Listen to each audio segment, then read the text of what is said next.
Vet.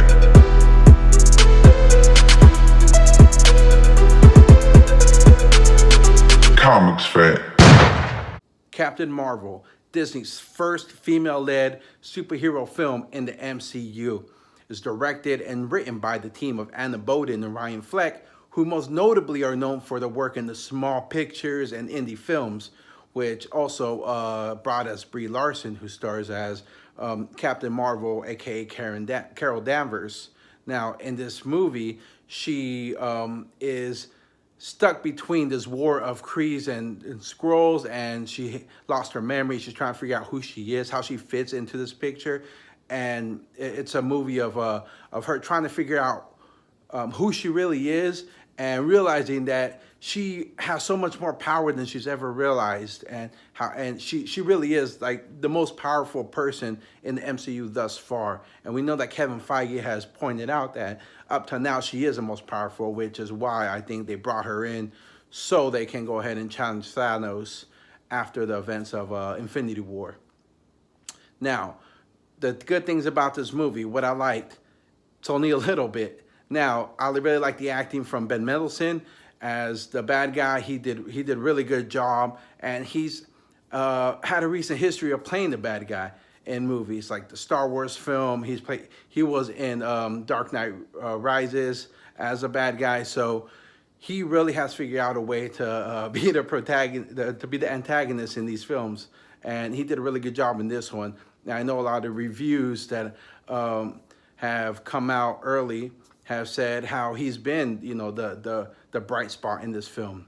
Another thing I like was Samuel L. Jackson. He played a de-aged version of himself, a younger version of himself with that CGI. That, you know, this movie takes place in the mid-90s, 1995 specifically, and he did a really good job. He played Nick Fury before he became this jaded, you know, badass Nick Fury that we see now in the MCU. And he did a really good job with his banter with other characters. And most specifically, what I think kind of stole the show was him and his relationship, not with Captain Marvel, but his relationship with the cat, with Goose. And you'll see what I'm talking about when you see this movie. Not going to go into spoilers here, but he did a really good job. I'm sure, you know, with his experience in these kind of films, you know, he's really good with playing off either, you know, stuff that isn't there that's included in CGI, which this cat is used a lot of CGI with this cat, and other times it looks like really is a real cat that they use, so it just depends on the scene. Now, that's basically, unfortunately, other than, you know, the visual CGI here and there, the only real positive thing I can see about this film. This film lacks in a lot of things. Most notably, I know the controversy has been that it's really driving home an agenda, and I think that's one of the main things that it fails at in this film, because this film doesn't really know what it is. You know, it doesn't know if it's one of these like fish out of water films. It doesn't know what is it, like a period piece. You know, they're struggling to find out what it is because they're so intent on driving home this agenda of feminism. And I think in the end, it did not do a good job of even doing that. You know, they did it. It was too on the nose, hitting you over the head, too preachy with it. And I know a lot of people may like the film because of it.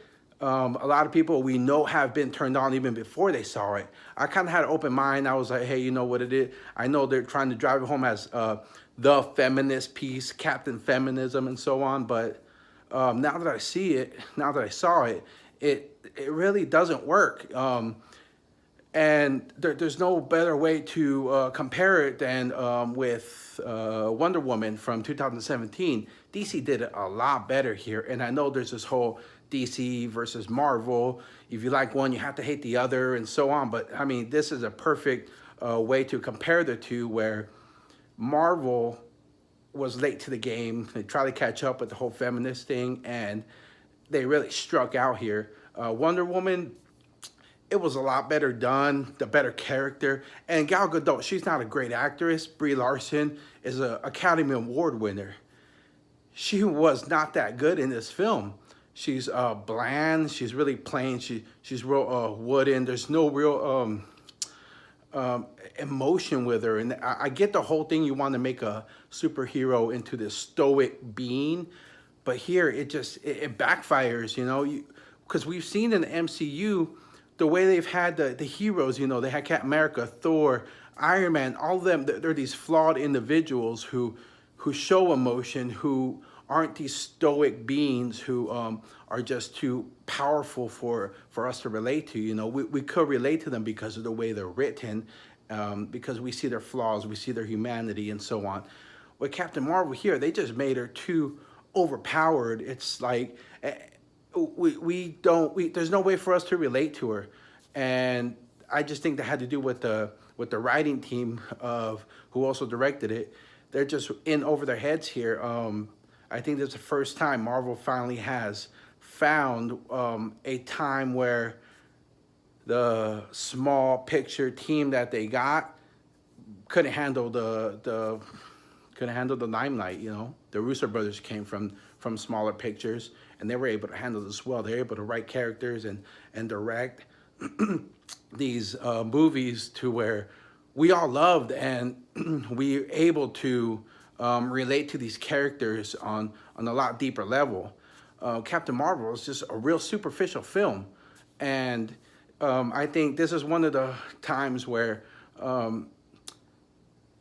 I think the only people who might, and this is just my opinion, the only people who might see this film and think, oh my God, this is great, this is amazing, are like these super diehard feminists and you know, these SJW hardcore people, and maybe the diehard MCU fans who, you know, just grew up watching these films and, you know, think this is all there is in film. So I mean, I know that kind of narrows it down, but I don't see there's much to like about this film other than a little bit of stuff that I pointed out.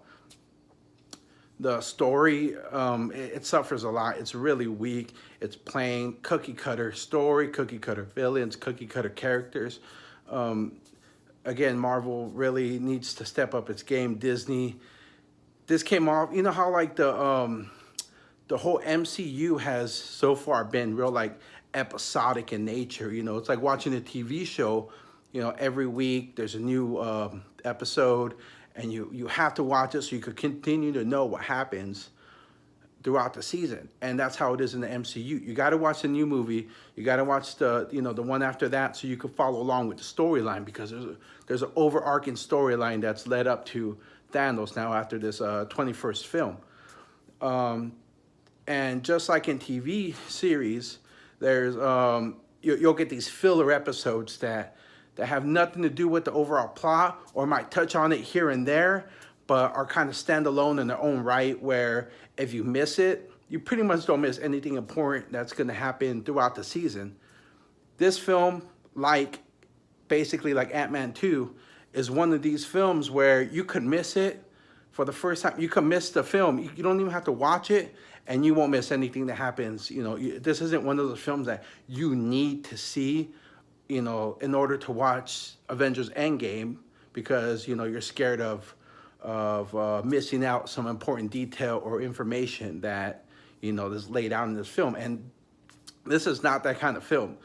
It seems like a passion project of Kevin Feige, that, hey, you know, we want to catch up to Wonder Woman. We want to put out this feminist SJW film that has been controversial and divided fans, but it's backfiring, and I don't know.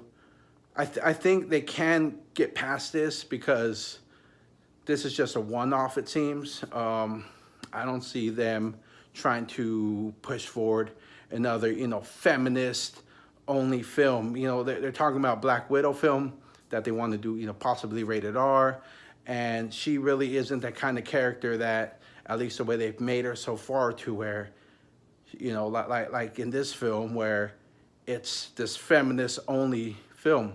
And here, again, they struggled here. They really did not do what, you know, they usually do with these films, where they put out a great work of art, people watch it, they love it, and deduce from their own opinions, biases, whatever, how they view it. Just like, again, had to go back to Wonder Woman. We knew it was generally a feminist film, but it was really well written, well acted, well done. Everything about it was pretty much was done pretty well. You know, it was done pretty good.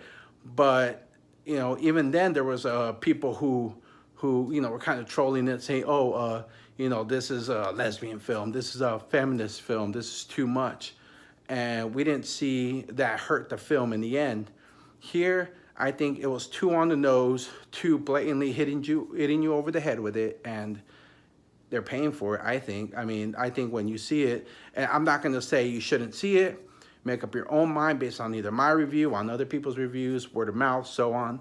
If you really want to see it, that's great. If you don't want to see it, you know, more power to you. I might see it again just to see maybe if there's anything else I missed in there. Maybe it could enlighten me more on something that I missed. But as of right now, I don't recommend it. I'd suggest maybe just, you know, wait till it comes out on, you know, on HBO or something, you know. But I'm sure a lot of people are going to watch it anyway. It's an MCU film. You know, the Disney has a lot of capital built up from the fans and from the media. So I'm sure this film is not going to lose it all. And, you know, because they have a long line of success and a lot of movies that they've made, which we all love. So striking out once isn't that bad. We'll see how they do. Obviously, in the next phase, I'm sure Avengers Endgame is going to be great. So let me know what your thoughts are down below. Don't forget to like, share, and subscribe. And I'll see you guys next time. Comix, right?